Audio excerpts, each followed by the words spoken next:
খেয়ে আসলাম, হোটেল থেকে ভাত খেয়ে আসলাম। বউ বলেছে ঘরে রান্না করবেন।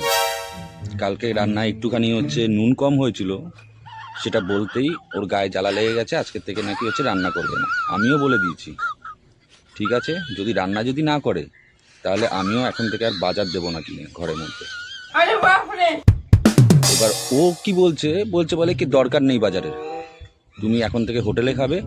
আর এখন আমার প্রমোশন হয়েছে, আগে 1,500 টাকা পেতো, আজকে এখন নাকি অন্নপূর্ণা ভান্ডারে নাকি 3,000 টাকা করে দেবে, ওটা দিয়েই নাকি হচ্ছে ও খাওয়ার দাওয়ার শুরু। আর আমাকে বলছে আজকের থেকে যেন বাড়িতে যেন হচ্ছে খাওয়ার দাওয়ার যেন না করি।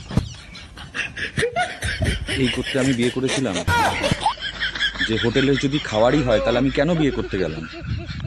তো ভাল লাগে না, আমি আর কেন যে বিয়ে করতে গেলাম।